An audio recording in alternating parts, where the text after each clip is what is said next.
नमस्कार मित्रों, मैं अनिल वत्स।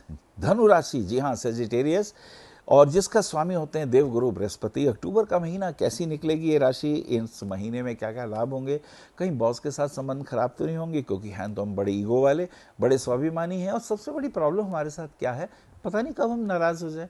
कोई हमसे किस भाव में बात करे और हम उसकी बात का बुरा मान जाए। बहुत ध्यान रखना है तुम्हें धनु अपना। तुम्हारा मूड का कुछ पता नहीं, तुम हो बहुत अच्छे, लेकिन एकदम दिल पे ले लेते हो। मुझे लगता है थोड़ा तुम्हें इन बातों से मैच्योरिटी तुम्हें लानी चाहिए।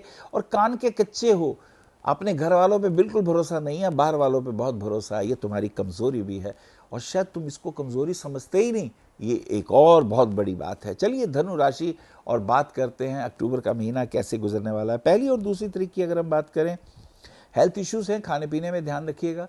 बाहर का तला हुआ ज़्यादा ना खाइएगा, नहीं तो खाम खा स्वास्थ्य खराब होगा और ये आपके लिए कष्टदायी होगा। इसके लिए आपको थोड़ा ध्यान रखना है, वायरल इन्फेक्शन वगैरह ना हो, इन बातों का भी ध्यान रखिएगा, ये ज़्यादा ज़रूरी है। और सबसे बड़ी बात यह है कि उस दिन चतुर्थी का श्राद्ध है। और 2 तारीख को अगर हम बात करते हैं तो ये द्वितीय पंचमी का श्राद्ध होगा, और ये समय भी हेल्थ इश्यूज़ के लिए जाता है, उसमें अपना ध्यान रखिएगा। 3, 4, 5 तारीख की अगर हम यात्रा करते हैं तो थोड़ा सा मूड डिस्टर्ब यूँ होगा कि जिस ऑफिस में हम काम कर रहे हैं या स्कूल में हम काम कर रहे हैं, मान लीजिए हमारे टीचर हैं या बॉस के साथ कुछ मिसअंडरस्टैंडिंग होगी। आप कहना कुछ चाह रहे हैं, वो कुछ कहना चाह रहे हैं, अंडरस्टैंडिंग में प्रॉब्लम होगी, इससे मन खिन्न रहेगा। तो मुझे लगता है अपने को संभालिएगा, क्योंकि सबसे इम्पॉर्टेंट ये है कि लोग आपके बारे में क्या सोच रहे हैं ये इम्पॉर्टेंट नहीं है। आप अपना पॉजिटिव और बेस्ट दीजिए, इट इज़ सफिशेंट, ये ज़्यादा अच्छा होता है। और कोई समस्याएं हों, कोई प्रॉब्लम हो, एकदम रिएक्ट मत करिएगा, थोड़ा वेट करिएगा, समझें। तो मुझे लगता है कि समस्याएं इस बात से काफ़ी सॉल्व हो जाती हैं, ये बहुत इंपॉर्टेंट रहेगा। चलिए आगे चलते हैं, 4, 5, 6 तारीख की यात्रा करते हैं। और 5 तारीख को महालक्ष्मी का व्रत भी है। महालक्ष्मी, थोड़े आज आप इमोशनल हैं, थोड़े भावुक हैं, हो सकता है पुरानी बात याद करके रोना आ जाए, पुराने अतीत की लोगों के दुख दर्द को ध्यान करेंगे तो तकलीफ भी होगी। पर मुझे लगता है पास्ट हैज़ गॉन। जो लोग पास्ट में सोचते रहते हैं वो अपने प्रेजेंट को तो स्पॉइल ज़रूर करते हैं। तो मुझे लगता है इससे तो तुम्हें आगे निकलना होगा। चलिए आगे चलते हैं, 7, 8, 9 तारीख की यात्रा करते हैं। 8 तारीख का एकादशी का व्रत भी है और एकादशी का श्राद्ध भी है। और ये थोड़ा सा आज आपको बोल्ड हैं, आज आप में हिम्मत है, थोड़ा मेडिटेशन वगैरह करिएगा। और आज का दिन अच्छा है आपके लिए। सूर्य भगवान को जल दीजिए, अपने पिता से आशीर्वाद लीजिए, गुरु से आशीर्वाद लीजिए। तो ये कुछ पॉजिटिव चीज़ें हैं जो आपके जीवन में प्रेजेंट में जब हम रहते हैं, फ्यूचर ओरिएंटेड होते हैं और अपने टारगेट को अचीव करने के लिए जब हम मेहनत करते हैं, तो अतीत की बातों को सोचने का वक्त कहाँ है। दिस इज द मास्टर की ऑफ सक्सेस। इस प्रकार से हमें अपनी लाइफ को आगे लेके जाना चाहिए। 9, 10, 11 तारीख की यात्रा करते हैं, और 10 तारीख को शनि प्रदोष व्रत भी है और त्रयोदशी का श्राद्ध भी है। तो ये समय जो है थोड़ा पॉजिटिव इस दृष्टिकोण से कि अगर आप कुछ व्यवहारिक हैं, ऑफिस में बैठे हुए काम कर रहे हैं और मेहनत के साथ लगे हुए हैं, तो हो सकता है आपकी मेहनत का रिजल्ट ना आए, हो सकता है उसका फ़ायदा ना हो, तो उसकी चिंता नहीं है। आप अपनी एफर्ट जारी रखिएगा, आप पॉजिटिव रहिएगा, दूसरों के लिए बुरे मत रहिएगा। दूसरे आपको गलत समझते हैं, समझ नहीं दीजिएगा। 2-4 दिन बाद वो नॉर्मल हो जाएंगे, उन्हें फील हो जाएगा।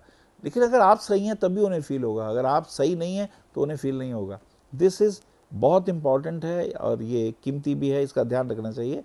11, 12, 13 तारीख की यात्रा करते हैं। 12 तारीख को सोमवार की अमावस्या है और श्राद्ध की भी ये अंतिम तारीख है।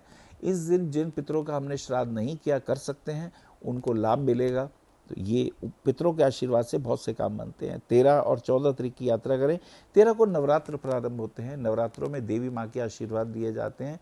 उस दिन 4 अंग महत्वपूर्ण, तो अभ्यंग स्नान एक बहुत महत्वपूर्ण होता है, उसके बाद ज्वार बीजना होता है, और नंबर 3 अंग जो होता है घट स्थापन है, और चौथा देवी माँ की फोटो लगा के या प्रतिमा लगा के उनकी पूजा करने की जो रीति है आदिकाल से चली आ रही है। इससे देवी माँ की कृपाएं भी प्राप्त होती हैं।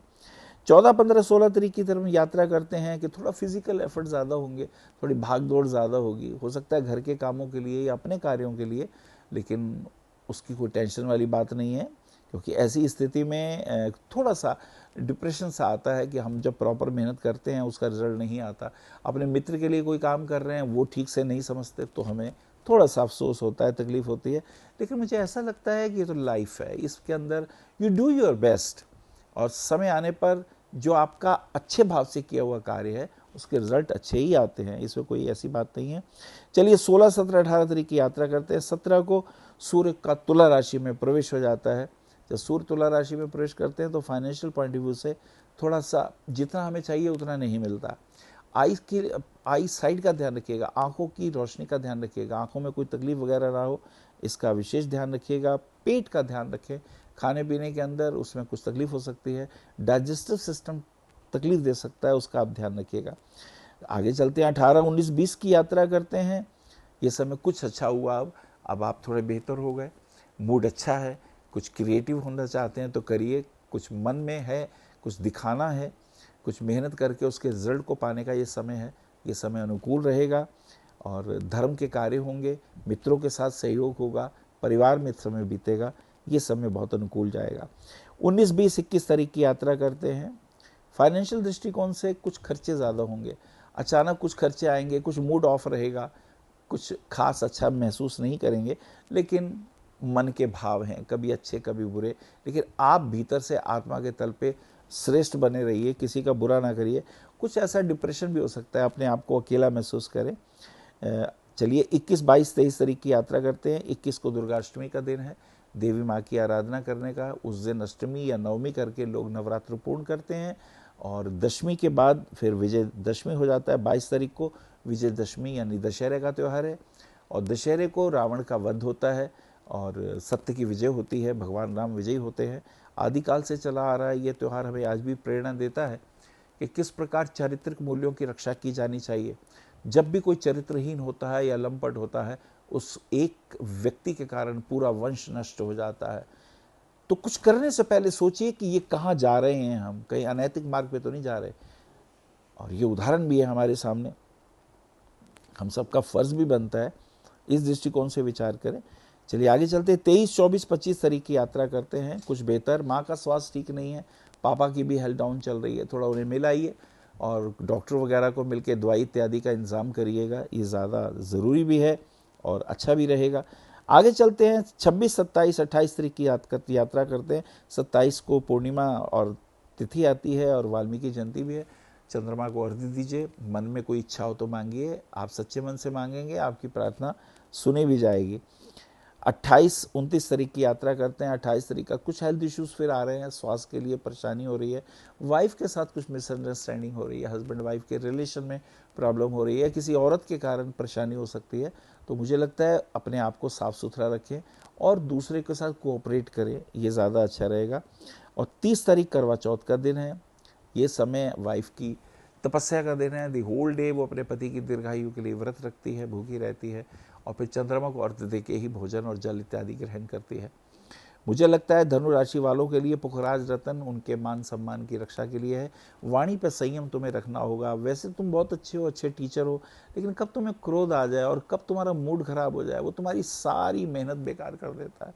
इसका ध्यान रखना। रूबी रत्न पहनने से भाग्य की उन्नति होगी और मूंगा रत्न धारण करने से या हनुमान जी की उपासना करने से मान सम्मान की वृद्धि होती है। धनु तुम बहुत अच्छे हो जब तुम क्रिएटिव हो, लेकिन कानों के कच्चे होते हो, दूसरों की बातों पे भरोसा करते हो, अपने घर वालों पे तुम्हें भरोसा ही नहीं है और दूसरे लोग कब तुम्हें बेवकूफ़ बनाते हैं और तुम्हें पता ही नहीं चलता और तुम्हें लगता है तुम सबसे ज़्यादा अक्लमंद हो। मुझे लगता है बहुत चौकन्ने रहने की ज़रूरत है। जो व्यक्ति तुम्हारी तारीफ करे, जो तुम्हारी हाँ में हाँ मिलाए, जो तुम्हारा विरोधी ना करे, समझ लो यही धूर्त है। जो भी तुम्हारी हाँ में हाँ मिलाता है, तुम्हारी बात को मान लेता है, समझ लो इसका कोई मकसद है, ये मेरी गलत बात को भी हाँ कर रहा है, सही को भी हाँ कर रहा है। This is very important. और मुझे लगता है धनु राशि वालों के लिए ये महीना, कुछ अगर नौकरी कर रहे हैं, जॉब कर रहे हैं, उसमें थोड़ी सी टेंशन आएगी, लेकिन वो प्रॉब्लम धीरे धीरे दूर हो जाएगी। हरिओम। आप आचार्य श्री अनिल वत्स जी के ज्योतिष व ध्यान संबंधी प्रोग्राम www.astroanilvats.com व मासिक राशिफल YouTube पर भी देख सकते हैं। विशेष जानकारी के लिए संपर्क करें। भविष्य कथन BE 279 गली नंबर 6 हरिनगर न्यू दिल्ली 110064। हमारे फ़ोन नंबर है 9891739999, 9818189993, 886000 603098108802। हमारी वेबसाइट है www.bhavishyakathan.org। ईमेल है acharyaanilvats@gmail.com। अपॉइंटमेंट के लिए संपर्क करें सुबह 11 बजे से शाम 6 बजे तक।